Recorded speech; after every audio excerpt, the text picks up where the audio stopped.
jadi di Singapura itu tuh karena memang kan dari sebenarnya influencer juga beda sama kita ya. Jadi waktu itu sebelum kita masuk tuh kita dikasih ada satu course kecil untuk diajarin gimana sih tata krama di NUS seperti apa. Oh, culture-nya diajarin di awal. Ada kuliahnya di sana. Nice. Nah, waktu itu diwajibin panggil dosen itu profesor. Wah, jadi misal tapi dosen asumsinya semua profesor ya? Semua profesor. Jadi maupun dia nggak ada gelar profesor, kita panggil profesor. Gitu. Oh, oke. Itu kulturnya seperti itu. Oh, Hai, welcome back to Kumat, kuliah ke luar negeri di malam Jumat, podcast of ACC Indonesia bersama saya Yonella.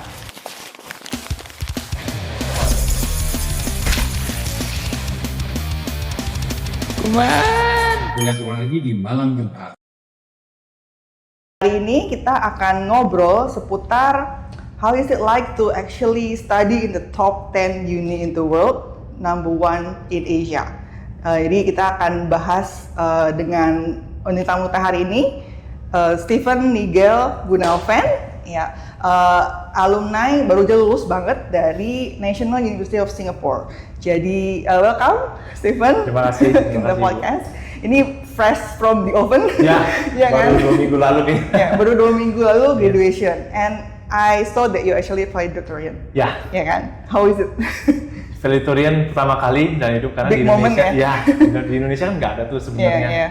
Jadi ini wah kaget sih awal-awal Google valedictorian apaan tuh. Terus sekarang baru tahu rasanya gitu. Oke, itu kita bahas lagi ya, ya. regarding your big moment.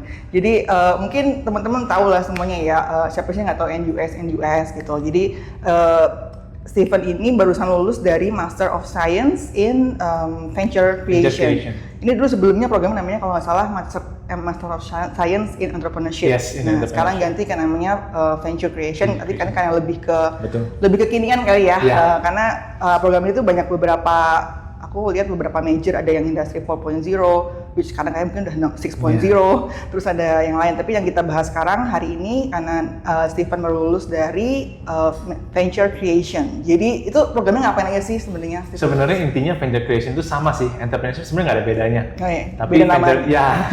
Selain beda nama, Venture Creation itu penekanan ke bikin startup. Nah, kenapa namanya Venture Creation? Jadi bikin startup dari benar-benar zero sampai jadi something. Ya, penekanan. Oke, sebelum kita ke sana aku penasaran, background-nya S1-nya Stephen itu kan hukum. Hukum, betul. S1 hukum. Kok bisa votingnya ke situ gitu? Jadi sebenarnya ya benar waktu itu aku dulu S1 hukum Untar. Jadi memang sebenarnya nggak ada pikiran gitu ke situ. Jadi cuman jalanin, dan kebetulan waktu itu di-recruit sama foundation. Sama Taruman Negara Foundation. Jadi ownernya si Untar itu saya di-recruit, diundang jadi employee mereka, di-invite, habis itu udah jalanin biasa. Kebetulan ini apa role-nya? Role-nya business development di sana. Oke. Nah, jadi hukum business development sebenarnya nggak nyambung juga. Oke. Cuma waktu itu atasan ngelihat, jadi kan sebenarnya ada dua tuh, pengennya tuh sebenarnya aku di legal, pengen dong anak hukum jadi legal. Udah belajar 4 tahun ya. Udah belajar kontrak, undang-undang segala kan sayang. Tapi waktu itu sama pimpinan dilihat, kayaknya kamu kurang cocok. Maksudnya bukan nggak cocok sih, cocok. Tapi ada potensi. Ada potensi yang lain tuh yang lebih besar.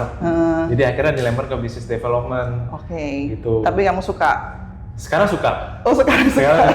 Dulu awalnya cuma jalanin, karena memang dulu sebelum waktu kuliah itu, selama kuliah itu aku jualan sepatu sneakers. Oh, memang background-nya memang ada nyambi-nyambi ya. Nyambi-nyambi gitu. Tapi memang lihat kok stres ya, bukan bisnis stres, resiko segala macam kan, harus jalanin sendiri. Tapi pelan-pelan waktu selama jadi bisnis tahun bisa adaptasi, jadi semua lancar sih. Jadi memang background-nya memang ada ketertarikan sama entrepreneurship. Ya, cuman belum digali banget gitu waktu itu. Ya.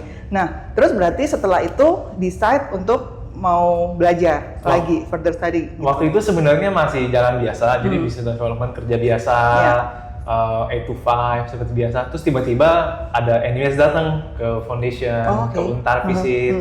Nah, akhirnya adalah kerjasama kan ke depannya. Salah satunya ini, jadi ada exchange students, ini mahasiswa di Untar atau misalnya lulusan Untar tuh bisa kuliah di sana gitu loh. Gitu. Jadi kan memang kalau secara jalur normal kan agak sulit. Tapi karena memang ada kerjasama itu jadi prioritas lah. Kayak B2B, B2B gitu. Tapi tetap follow through aplikasi seperti biasa banyak ya. Banget itunya. Iya. Satu sisi pesimis, diterima nggak ya? Kan semua orang selalu bilang NUS susah masuknya. Ya, susah. Itu susah tuh banget ya. susah benar. Nunggunya berapa lama offernya waktu itu? Waktu itu 3 bulan lah. 3 bulan ya, standarnya dia ya, 3 bulan. Betul. Oke, tapi berarti butuhnya apa? Kayak dokumen-dokumennya berarti IPK, S1, ya, personal sama. statement. Ya. Ada interview ya, video interview? Ada video interview betul. Oh, itu jadi, satu arah apa 2 arah? Satu arah. Waktu itu video itu satu arah. Okay. Jadi mereka tuh kayak platform gitu, dikasih pertanyaan, disuruh jawab 30 detik atau 60 detik. Ada waktunya. Sudah jelasin. Itu berarti on top of personal statement. Iya. Jadi ada yang personal, ada yang berikutnya masuk ke bagian entrepreneurship yang ditanya ke dia. Misalnya, posisikan diri kamu sebagai owner dari bisnis, punya employee, terus kerjaan A, B, C, kamu ngelakuin apa? Case study, ya, case study banyak. Jadi waktu itu karena lulusan hukum, apaan nih? Tapi bukannya sering nulis kontrak dong? Nulis, cuman dalam artian decision making kan enggak. Beda. Kalau hukum kan kita dari sisi lawyer itu cuma ngikutin, ada decision kita ikutin. Gitu. Tapi sebagai decision makernya itu yang sebenarnya agak beda penekanan di sana. Oke, berarti emang pivotingnya karena emang sebenarnya suka, ternyata atasan see your potential, jadi as a foundation emang support kamu as in untuk belajar lagi S2 di NUS lagi. Betul. Ya. Oke. Berarti ketika berangkat semuanya emang fully funded by. Semuanya diakomodir oleh Untar, oleh yayasan. Oke. Tapi tetap prosesnya as usual tetap susah ya. Nah, maksudnya kompetitif kan ya? How kompetitif teman-temannya ketika kuliah? Wah, jadi ini sebenarnya menarik ya. Sebenarnya banyak kan profilnya itu sebenarnya kalau lihat dari seluruhan angkatan tuh sebenarnya banyak 80% lebih itu dari China. Jadi Chinese yang benar-benar mainland bukan keturunan Chinese. Mereka itu tuh kalau menurut aku pribadi itu mereka orang-orang kaya. Jadi anaknya pejabat-pejabat di sana, pengusaha sampai ada karena punya family business. Family business udah kuat di sana. Akhirnya mereka karena venture creation-nya sebenarnya mahal kan. Ini nggak murah sebenarnya. Secara harga tuition-nya ya. Jadi yang dari China itu nggak ada yang beasiswa sama sekali. Full funded dari pribadi semua. Tapi secara entry requirement, kalau aku lihat sebenarnya dia nggak butuh pengalaman kerja ya, tapi mungkin beneficial kalau punya betul beneficial. Tapi bukan bukan wajib, harus betul. Kan gitu. Yang penting sih mereka itu melihat bahwa kita tuh punya strong interest in entrepreneurship. Dan kamu ada background di sneaker tadi sebenarnya membantu buat ini ya. Oke. Nah, terus typical a day ya kalau misalnya kuliah di NUS kayak apa? Seminggu berapa kali kelasnya? Nah ini juga unik sebenarnya. Kalau orang mikir kuliah di NUS tuh sibuk ya banyak kuliah. Nah cuman karena jurusan aku tuh venture creation, itu kan sebenarnya bukan lebih ke teoritis, tapi lebih ke applied ya. Jadi waktu itu aku semester pertama itu langsung internship. Jadi dilempar untuk internship ke startup atau innovation company di Singapura. Ya jadi waktu itu Senin sampai Jumat atau bahkan Sabtunya tergantung dari kebijakan perusahaan masing-masing itu kita kerja dan itu dinilai. Tapi unpaid. Di situ paid. Paid. Di situ wajib paid. Singapura wajib paid. Nice. Kalau di sini kan di Indonesia ya mungkin banyak yang ini kan unpaid. Berarti if I assume berarti kalau kayak gitu secara outcome sebenarnya in the end of the day kamu harus create one venture out of the master ini. Betul. Itu di semester kedua. Jadi semester pertama yang tadi kita ikut dulu gimana sih rasanya jadi bagian dari startup. Nanti yang kedua semester kedua baru bikin startup apa. Berarti sebenarnya kayak lebih langsung praktek. Langsung praktek. Dijorokin praktek mau nggak mau ya. Nice. Nah terus tapi secara culture nih, kan sibuknya mungkin lebih beda-beda kayak internship. Terus setelah itu mungkin banyak tektokan kali ya sama teammate bikin venture bareng-bareng dong, I assume ya. Nah itu terus kalau misalnya cara belajarnya kan pernah kuliah di Indonesia, S2-nya di luar negeri, bedanya apa sih sebenarnya? Untuk secara kuliah gitu ya, jadi kan memang bukan di selama aku S2 itu bukan cuman kayak internship langsung project itu enggak, ada kuliahnya tuh ada. Ada kayak akademiknya tuh gitu ada, cuman enggak setebal itulah, nggak setebal biasanya. Nah, secara kuliah itu sama sih, jadi ada dosen ngajar, itu sama sebenarnya kurang lebih, cuman yang satu jadi pembeda adalah di sana tuh cepet. Fasenya tuh cepet. Pace-nya. 1A, ngerti, B, C. Kalau di Indonesia kan ngikutin ya ada satu mahasiswa nggak ngerti. Siapa yang belum bisa dibantuin. Sangat Indonesia sekali ya. Indonesia. Jadi benar-benar apa? Dituntun. Kalau di sana, lu nggak ikut gua bodo amat lah gitu. Tinggal kereta ya udah bye. Kalau di sana Oke. begitu. Jadi banyak yang nggak ngerti itu banyak sebenarnya. Nah kalau kamu compare ya sama kalau misalnya kayak di negara-negara barat, misalkan mereka panggil dosen, panggil nama ya, Ya. by name. Kalau Singapura gitu Kalau Singapura, sister nggak? jadi di Singapura itu tuh karena memang kan dari sebenarnya influencer juga beda sama kita ya. Jadi waktu itu sebelum kita masuk tuh kita dikasih ada satu course kecil untuk diajarin gimana sih tata krama di NUS seperti apa. Oh, culture-nya Diajarin, dari awal. ada kuliahnya di Oh, sana. nice. Nah, Okay. waktu itu diwajibin panggil dosen itu profesor. Wah, Jadi misal tapi dosen asumsinya semua profesor ya? semua profesor. Jadi oke. maupun dia nggak ada gelar profesor, kita panggil profesor. Gitu. Oh, oke. Itu kulturnya seperti itu. Oh, emang diajarin tapi ya? Iya, diajarin, diwajibin. Ada sebenarnya. lagi nggak selain hal itu yang menarik? Di culture class ini menarik banget. Soalnya I don't think ada negara lain yang ngasih itu. Iya. Udah sih. Oh, sama student conduct. Jadi kayak gimana cara kita sebagai student. Jadi larangan-larangan peraturan-peraturan di sana tuh dijadiin animasi, dijadiin short course. Oh, jadi Gitu. orang bisa nangkepnya lebih Iya, gampang. nangkapnya lebih gampang. Jadi misal, boleh nggak misalnya kita, karena di sana kan strict privacy ya, boleh nggak kita ngerekam orang lain tanpa izin? Nah itu ada animasinya, ada ceritanya, ada personanya. Oh, nice. Gitu. Berarti memang semuanya sebenarnya diajarin di depan, jadi to Ya. make sure semuanya Ya. in line Betul, sama yang betul. ini ya. Oh, Betul. rapi banget ya Rapi, berarti di ya. sana rapi, terstruktur Oke. sekali. Oke. Terus dari outcome-nya tetap ada GPA ketika nanti selesai. GPA, ya betul GPA. GPA-nya tetap ada ya? GPA. Oke. Terus setelah itu nanti GPA sama tadi venture tuh udah harus ada. Ya. Venture betul. itu emang selalu running ya? Maksudnya Ah. apakah itu jadi sebuah project yang jadi doang atau sebenarnya bisa continuation? Itu sebenarnya di secara akademik itu kan ini kan sebenarnya kuliah ya akademik. Jadi kita diwajibin sampai benar-benar ikutin sampai presentasi akhir. Kita itu presentasi di depan venture capitalist. Pitching ya? Iya, pitching. Kita pitching. Itu udah selesai sampai situ. Tapi benar-benar selama 1 semester itu digodok. Gitu. Pitching ini beneran pitching aja atau emang ada duit yang di-pour? Itu balik lagi ke masing-masing. Jadi banyak kalau misalnya biasa kan kita itu bikin venture tuh ada beberapa yang pakai teknologi NUS. Jadi misal solusinya udah ada nih dari NUS. Iya. Dikasih, bikinlah startup sendiri. Iya. Kalau misalnya NUS udah tertarik, biasa udah bisa dapat kesempatan funding. Tapi secara umumnya garis besarnya itu nggak funding. Jadi pokoknya kalau dari sisi akademiknya yang penting jadi nilai Betul. udah, tapi antara jadi apa enggak Betul. tergantung nasib ya. Itu terserah kita juga sih. Jadi Oh, misalnya emang mungkin NUS nggak support, tapi kan visi lain ada. Mungkin ada yang tertarik atau mau betul. funding apa enggak. Kayak waktu itu aku juga bikin sama teman-teman yang lain itu diverse banget kelompoknya dari Malaysia dan Thailand.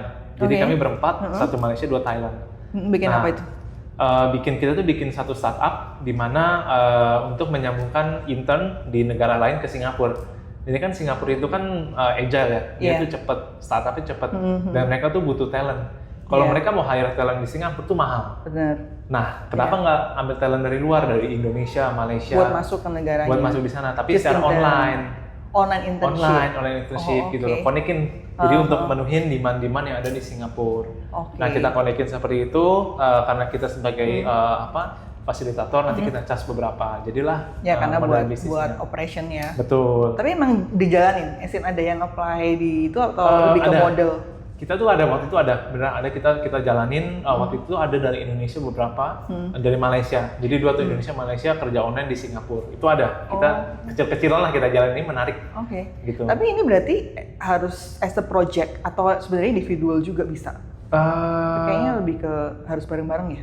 Itu tergantung sih. Jadi memang secara tergantung akademik bareng-bareng. Tapi setelah lepas dari akademik kita tergantung gitu loh. Jadi memang waktu itu kita banyak lah kan kita pasti kalau bikin startup shareholdingnya gimana nih? Iya. Gimana nih pembagiannya itu yang kadang nggak ketemu sama teman-teman yang lain. Oke. Gitu. Itu yang sulitnya sih Iya, memang. cocokin si sources sama Iya. ininya ya. Betul, itu yang sulit di sana. Iya, soalnya program ini tuh kalau misalnya dibaca lagi sebenarnya multidisciplinary. Jadi dia Iya. tuh kayak cross dari banyak Betul, banget betul. faculty Iya. yang tinggal nanti mau bikin apa bareng-bareng gitu betul, ya. Betul. Menarik banget loh. Iya. Terus kalau misalnya orang Indonesia kan suka ada, maksudnya Singapura kan negara tetangga ya. Iya. Banyak dong anak Indonesia, ada kan ya?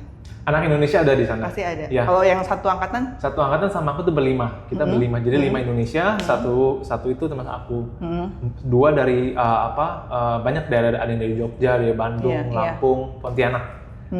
Ya, tadi sempat mention juga ada yang LPDP award ya, juga. ada LPDP award, ada 2 orang, 2 lagi itu award di NUS internal. Internal ada NUS lagi ya. Ya, jadi sebenarnya Indonesia lumayan banyak ya di NUS ya sebenarnya. Banyak. Mereka tuh bahkan punya komunitas sendiri. Indonesia di sana. Jadi mereka tuh biasa bikin komunitas batik, angklung. Yang lebih cultural. Ya, silat juga ada. Silat, Tari tradisional juga ada. Gitu. Student club di Uni paling apa yang paling aneh? Wah, karena apa ya waktu itu ya? Ada yang kayak cheerleader gitu. Jadi yang waktu itu aku lihat cheerleader gitu, tapi banyak cowok-cowok yang ikut. Jadi kayak mereka itu apa ya?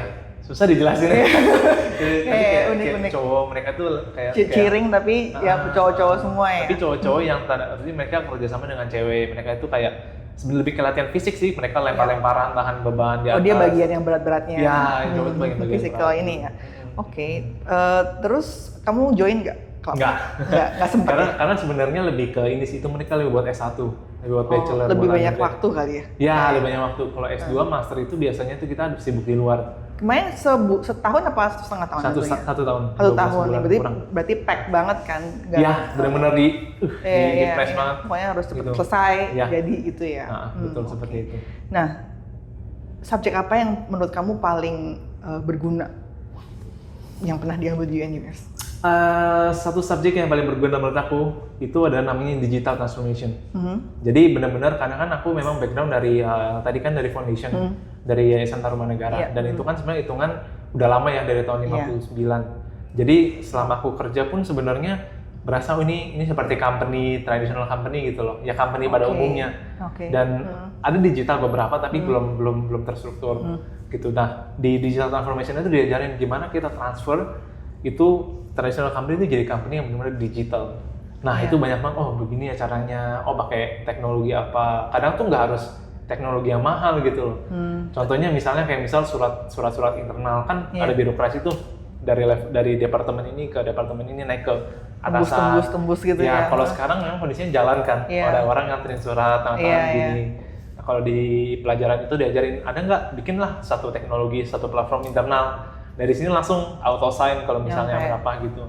Budaya seperti itu sih. Lebih efisien penanganan. Mungkin itu juga yang kenapa foundationnya juga funding kamu buat ambil ini karena memang tujuannya mau ke situ ya. Betul. Berarti memang bisa diimplementasikan dong. Sekarang itu aku lagi kerjain beberapa project di bawah foundation. Kita lagi fokus di enterprise sih. Jadi kita bikin unit baru namanya Tarumanegara Enterprise untuk kumpulin inovasi-inovasi mahasiswa, digitalisasi company. Jadi memang kita fokus R&D juga di sana. Gitu. Lebih fokus di sana. Sama sih inline sebenarnya. Iya, emang sesuai ya. Oke, sekarang ngomongin hidup di Singapura. Ya mungkin rupiah kita emang lagi turun aja kali ya. Gara-gara kemarin itu udah reaksi kali bener. Ya tapi kayak semua orang juga bilang, maksudnya Singapura dibanding sebelum pandemik kayaknya jauh lebih mahal gitu. Ya betul. Semahal apa sih sebenarnya sekarang? Rentingnya berapa kalau boleh spill nih? Renting kamar gitu? Rent aku pindah 2 kali. Jadi aku tuh pindah 2 kali. Jadi untuk tempat aku yang pertama itu harganya $1.200 per month. Dan itu cuma sepetak doang. Jadi waktu itu tuh, jadi kenapa aku dua pindah? Karena aku pindah dari tempat pertama itu karena sempit tempatnya. Jadi kalau waktu aku tidur tuh kakinya tuh mentok tembok. Jadi sempit banget. Kos-kosan banget ya. Makanya itu udah 1.200 kali aja. Sekarang udah 1,4 juta, 14 juta lebih. Gitu loh. Jadi benar-benar mahal. 1.200. Iya. Dan itu pun masih belum kena utilitas, misal air, listrik itu bayar lagi. Bilnya on top. Ya, kadang ada biaya pembersihan gitu. Wah. Tapi itu dapat dekat kampus atau harus? Itu lumayan jauh. Berarti nggak walking distance juga ya? Enggak. Sebenarnya walking distance dalam artian ke MRT ke bus itu dekat. Naik MRT terus turun lagi gitu ya? Ya, pindah-pindahnya itu lumayan. Tapi kalau misalnya kita mau rent tempat dekat NUS, udahlah. Jangan, nggak usah tanya deh itu. Lebih mahal lagi. Itu mahal banget. Jadi mendingan jauh, terus tapi kalau Singapura itu dapat concession nggak sih kalau misalnya tiket student price itu ada nggak sih? Aku nggak pakai sih waktu itu. Kalau nggak salah itu buat S1 juga sih. S2 enggak? S2 kan karena biasanya di mata mereka untuk yang master itu profesional ya. Mereka udah afford udah kerja, lah ya. udah bisa afford sendiri. Oke, berarti lumayan ya. Kalau sekali makan sekarang berapa sih? Kayaknya angkanya nggak berubah, cuma kurs kita yang berubah ya. Berubah sih. Berubah juga. Berubah. Jadi biasa kalau ke hawker center di tempat makan itu biasa harganya udah ditempel-tempelin tuh. Iya, iya. Oh, udah revise semua. Udah revisi semua harganya. Oke. Kadang naik ke $2. Oke. Kalau aku biasa makan ya, jadi ada satu makanan kayak warteg. Pilih-pilih makan gitu ya. Chinese food sih lebih ke itu. Kita manggilnya caipang. Oke. Kalau di sana. Nah itu tuh aku paling kayak satu menu daging, dua sayur itu mungkin $4, $5 lah. $4, $5 sekali makan. Sekali makan. Iya. Belum lain-lain ya. Belum lain-lain, belum minum. Oh ya, minum lagi. Dan parahnya adalah nggak mungkin sebagai orang manusia nih yang hidup di sana itu nggak mungkin kita tiap hari makan itu. Iya. Sudah pasti, kita pengen dong makan McDonald, mungkin makan fast food yang lain. Lebih mahal ya? Di sana lebih mahal. Di sana lebih mahal. Lebih mahal ini. Iya. Oke. Ya, jadi ya kadang boncos sih sebenarnya. Kalau ke mall gitu ya, kadang kita pengen minum kopi kan, kopi di sana ya mungkin untuk kayak apa, Coffee Bean itu sama lah harganya, kayak bus jus itu sama. Cuman untuk apa, misal makanan kita beli ayam, beli Wingstop, wah udahlah nggak usah ditanya. Kalau makan di mall tuh sekali jalan budget tuh $20 lebih sekali makan. Sekali makan ya. Sekali jadi makan. kalau sehari nggak pulang, hitung sendiri. Nah itu beratnya di situ. Oke, tapi sering bolak-balik. Lumayan sering bolak-balik karena ada kerjaan dari kantor juga kan. Karena kalau di kantor harus balik. Iya. Oke, tapi masih bisa ya. Maksudnya berarti sambil maintain kerjaan di Jakarta sambil kuliah tuh bisa, atau mau gila? Mau gila. Mau gila. Banyak sih karena kerja di kantor kan juga banyak. Jadi kan karena aku juga bantu di sisi akademik di Untar juga kan. Ngajar juga? Iya, jadi asdos. Jadi masih sempat tapi ya? Iya, disempet-sempetin. Oke. Jadi kadang beban dari kampus, beban dari. Berarti nggak harus kelas setiap minggu itu, berarti nggak selalu ada kelas? Kalau di Untar ya maksudnya? Kalau di NUS. Tiap minggu tuh ada, setiap minggu ada kelas. Tapi nggak full 5 days a week gitu? Nggak. Jadi kalau waktu itu aku internship, itu 5 days a week, kelas itu malam. Jadi waktu itu start jam. Pagi kerja, malam kelas. Iya, jadi kelas itu jam 10, jam 11 malam. Terdengar ada shock sebelah sana. Iya. Jadi lumayan, waktu itu tuh aku berat badan aku tuh turun 20 kilo ya, waktu semester 1 itu. Karena ditambah, karena kerja di sana itu, mungkin nanti dibahas ya, kerja di sana itu, aduh, stres banget. Tapi sambil waktu internship itu, stresnya apa nih stresnya? Jadi memang karena pressure orang-orangnya atau emang kerjanya lebih sulit standarnya? Sebenarnya bukan kerjaan sulit sih, tapi lebih ke orang-orangnya. Untuk kerjaan, jadi waktu itu kan karena memang aku itu kan background hukum. Jadi aku di-hire sama satu startup yang memang dia itu menyediakan legal services untuk startup yang ada di Singapura. Tuh, berarti ini kan di place ya? Placement ya? Jadi nggak nyari sendiri kan? Sama Indonesia ditaruh di situ? Ya, sama Indonesia ditaruh dicari. Satu kelas berapa orang sih sebenarnya kalau kayak gitu? Kalau satu angkatan aku itu 180-an ya kayaknya. Berarti semuanya di place internship? Semua di placing. Tapi waktu itu yang daftar tuh 1.000 orang. Oke. Ya, yang lulus 180-an itu. Iya, berarti 10% lebih ya? 10%, ya tingkat masuknya. Kesusahnya seperti itu, teman-teman. Top 10 in the world, number 1 Indonesia. Ya, makanya rankingnya tinggi ya, karena emang susah itu. Gitu. Terus, tadi gimana kalau kerja orang-orang yang susah? Kalau kerja orang-orangnya, karena memang ekspektasinya tinggi. Ya, pertama itu mereka cepet. Jadi ya itu, kalau di kita tuh kerja ada rasa kekeluargaan. Kalau nggak bisa kita bantu dong matematik. Di sana kalau lu nggak bisa ngiritin Facebook, pecah gitu. Walaupun intern gitu. Walaupun intern. Jadi waktu itu kondisinya aku sering dimarahin karena. Tapi legalnya bukannya beda ya? Maksudnya sistemnya itu juga beda. Itu juga tantangan sendiri karena kan kalau di mereka itu common law kan dari Inggris. Kalau di kita civil law. Jadi ada beda nih di sini. Sistem hukumnya juga baru semua di sana. Punya kebijakan politik melalui hukum itu beda juga. Jadi aku belajar ulang di sana, baca-baca buku. Berarti itu kayak di place karena mungkin background kamu di legal, jadi dia asumsinya bisa bantu mereka. Betul. Jadi karena itu kenapa aku ditaruh di sana, karena dia itu kan juga kerja untuk startup. Jadi sisi legal startup tuh ketahuan semua fundraising, mereka mau terima investment kan banyak dokumennya. Iya benar. Jadi waktu itu aku bantuin legal ini corporate gitu ya, corporate legal ya. Oke. Jadi sama kuliah yang paling menantang apa? Bagian itunya atau? Bagian internship itu paling menantang. Masih oke. Sisanya masih oke lah. Masih fine. Masih walaupun stressful juga, cuman yang internship itu paling ini karena kan mental juga ya. Terus mungkin juga pertama banget kali ya. Maksudnya belum apa-apa udah langsung digeber gitu. Iya, kaget. Jadi waktu itu karena startup ya. Aku nggak tahu mungkin teman-teman startup di Indonesia tuh mungkin sama. Jadi waktu itu kan aku bagian legal. Tapi aku diminta juga kerja perpajakan, kerjain administrasi pencatatan keuangan, desain, marketing, sama human resource. Oke, itu wah semua disuruh kerjain dan pressure kenceng di sana. Iya. Gitu. Kalau misalnya mereka tuh nggak peduli dengan proses, mereka tuh peduli hasil. Tapi work time-nya sama? Work time-nya mereka 9 to 6. 9 to 6. 9 to 6 dan aku posisinya sering lembur. Tapi setelah itu kan harus kelas juga kan? Iya, kadang kalau kelas ya enggak, cuman waktu buka, jadi kan waktu itu sebenarnya kerjanya itu semi online, jadi aku kantor di DBS Tower yang ada di Marina Bay. Sebenarnya itu orang cuma satu, mungkin aku cuma bertiga, sisanya itu timnya online. Jadi kita kerja tuh di Slack, yang workspace itu. Jadi kalau aku kuliah, aku tinggal kan. Kalau misalnya aku besoknya buka lagi, wah udah panjang. Itu udah buruk kita buka itu lagi. Oke. Jadi udahlah ya. Sangat. Jadi setahun ini luar biasa ya? Iya, setahun ini benar-benar aku sampai kadang ngaca ya. Kalau dulu kan ada kaca, kok aku makin tua ya. Jadi kayak ributnya dulu sebelumnya. Tapi worth it dong. Worth it ya. Untuk dijalanin itu kan proses pendewasaan juga sih. Oke, tell us about your valedictorian moment. Nah, ini yang ini salah satu menurut aku achievement terbesar juga sih dalam hidup aku. Jadi valedictorian itu waktu itu lagi pimpinan dari foundation itu lagi datang.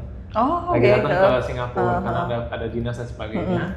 Aku lagi makan sama mereka, tiba-tiba ditelepon sama nomor plus 65 Singapura.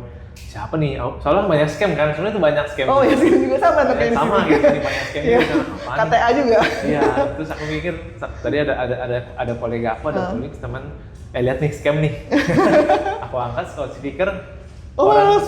Speaker. Ditanya, mau jadi valedictorian nggak? Bersedia nggak? Wah, kaget dong. Kaget. Terus aku kayak bengong, benar-benar kaget kan. Tadi valedictorian apaan tuh? Aku cari Google.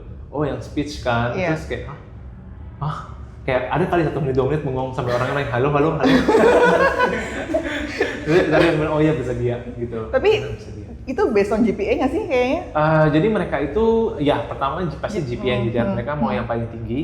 Dan yang indikator kedua adalah apakah mereka itu jadi kenapa waktu itu aku dipilih karena menurut mereka aku bisa menggandeng teman-teman yang lain. Jadi waktu itu aku banyak project karena kan aku memang juga kan dari foundation kan. Banyak nih ide-ide bagus yang main aku implement di foundation. Dan itu tuh sampai fakultas tuh tahu, MNS tuh tahu.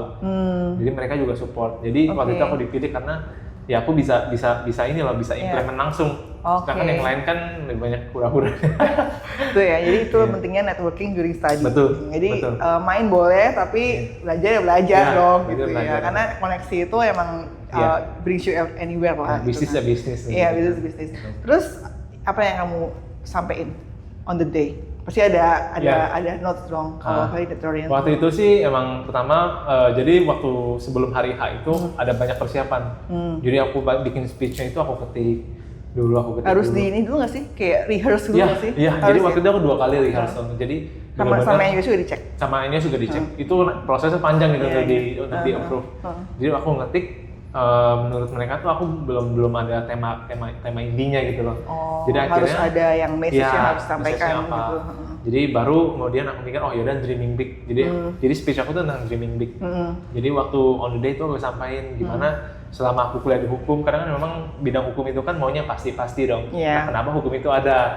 Maunya pasti, mau tertib. Tapi ketika aku masuk ke entrepreneurship, venture creation, wah, ini nggak ada pasti. Everything is possible. Everything is possible gitu benar-benar. Jadi, ini 1 hari deadline gas, 2 hari deadline gas aja pokoknya. Gas aja lah, coba dulu, gagal urusan belakangan. Jadi di situ benar-benar aku bilang bahwa selama aku kuliah S1, aku belajar stabilitas, aku belajar banyak kepastian.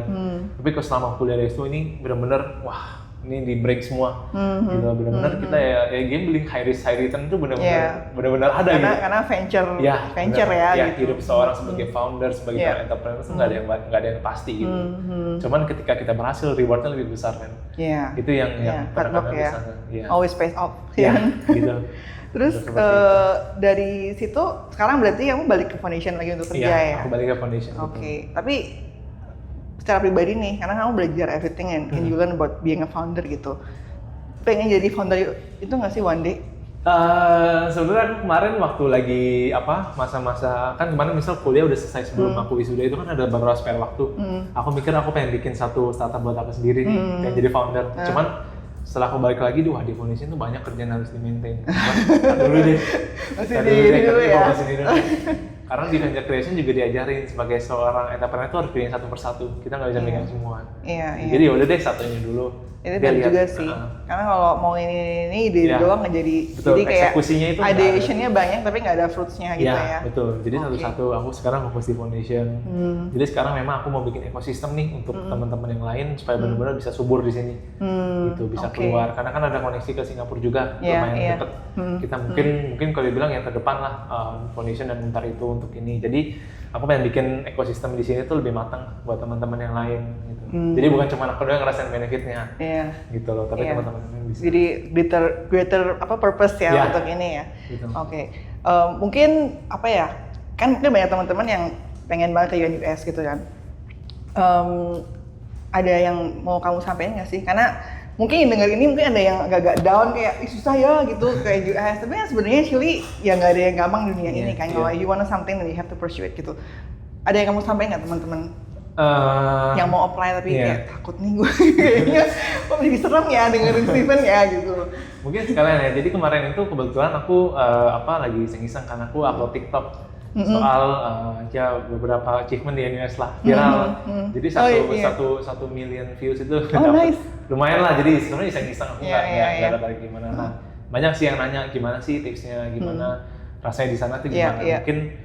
Mungkin sekalian menjawab aja. Memang benar-benar tips di sana itu benar-benar kita tuh nggak cuma belajar doang gitu. Ada kita orang bilang itu bukan soal IQ juga mengenai kita adaptasi dengan sosial tuh benar-benar di sana tuh diuji gitu loh. Kita bisa nggak membaur dengan yang lain, kita bisa nggak benar-benar make something, bukan cuma secara akademik doang buat kita bisa nggak punya impact.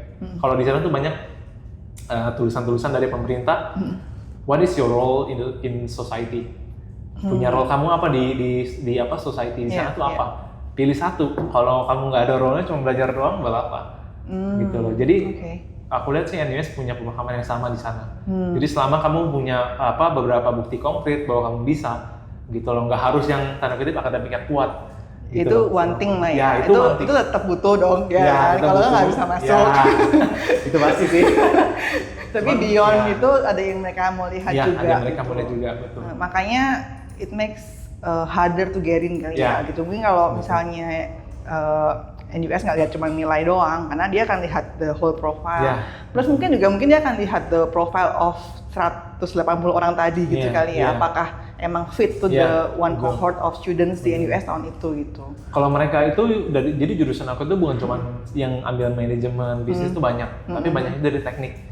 Basicnya teknik. Ya, basicnya chemical engineering. Lebih ke mau bikin startup apps gitu-gitu ya. Betul. Jadi mereka itu melihat ada diverse background di sana, gitu loh. Jadi memang ya selama teman-teman punya kesempatan, kalau menurut aku sih kejar itu, dan itu kan jadi portofolio teman-teman.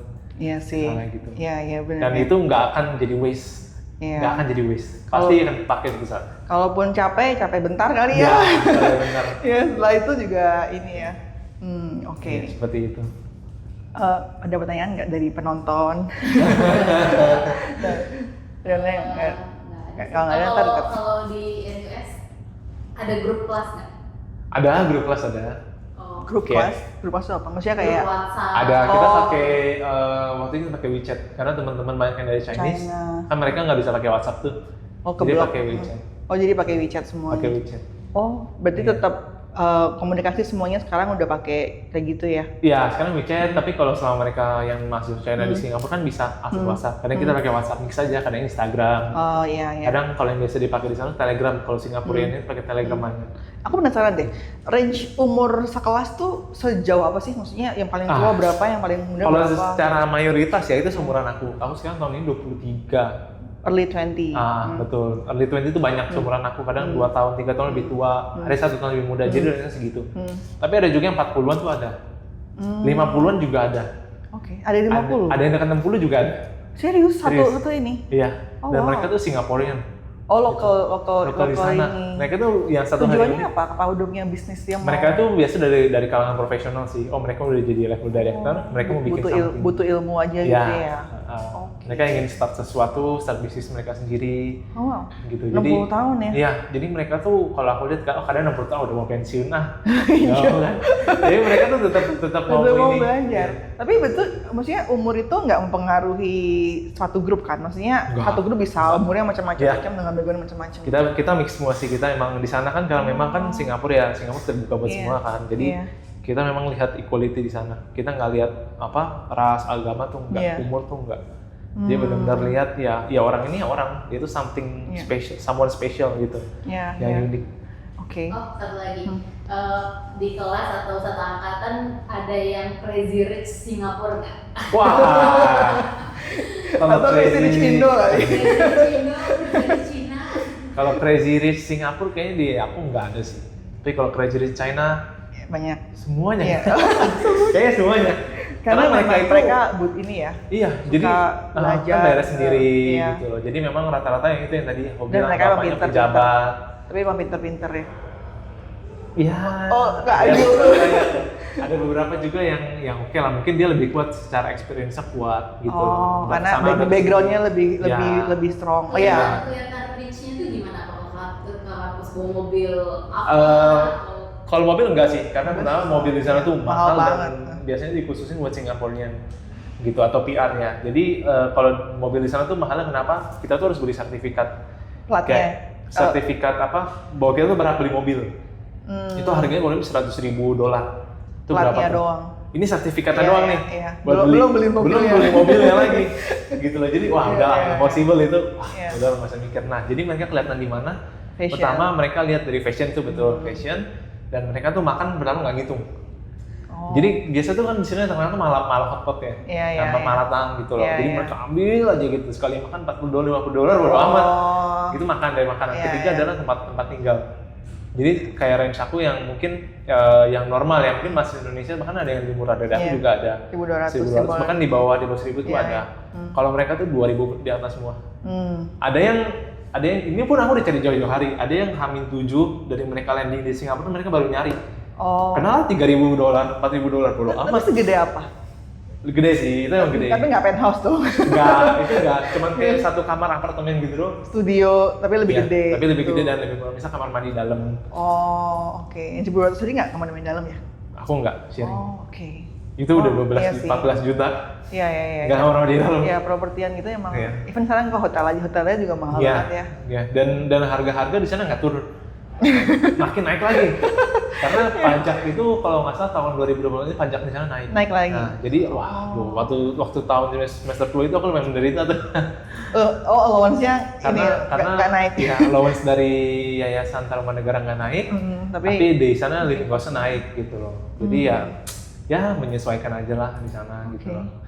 Tapi itu sebenarnya itu penting sih karena di sana aku kan juga benar-benar pertama kali jauh dari orang tua. Ya, belajar ngatur uang, keuangan. Iya, masak sendiri. Iya. Nyuci sendiri itu pertama kali aku di sana. Life changing ya. Iya, wah itu benar-benar sih. Benar-benar pertama kalinya di sana gitu. Belajar banyak di sana. Ya, jadi mungkin kayak ke luar negeri sebenarnya nggak cuma belajarnya doang ya, lebih ke pengalaman hidupnya. Pelajaran hidupnya itu yang lebih penting sih menurut aku. Oke. Ya, menarik. Thank you Steven buat semua yang ini. Ada pertanyaan lagi nggak ada ya teman-teman? Tapi kalau ada pertanyaan lagi boleh komen lah. Nanti kita bantu jawab tanya Steven lagi ya. Jadi mungkin kita mau mention juga karena kan teman-teman mungkin tahu kayak NUS nggak works with any agent in the world. Jadi emang kalau aplikasi emang harus aplikasi langsung kan.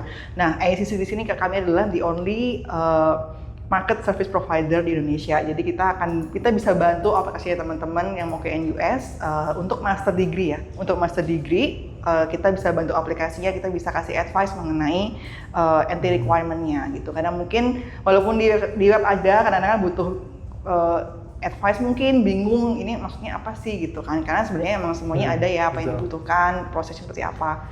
Nanti kita bisa bantu, bisa kontak ke tim ACC, bisa DM Instagram atau semua platform sosial media gitu. Mungkin thank you so much Steven, all the best buat foundationnya juga gitu. Pasti there will be a lot of great things. Sebagai alumni Untar, I look forward. Thank you Steven, thank you teman-teman. See you in the next podcast. Bye. Thank you. Udah cover semua ya? Kuliah keuangan lagi di Malang Jumat.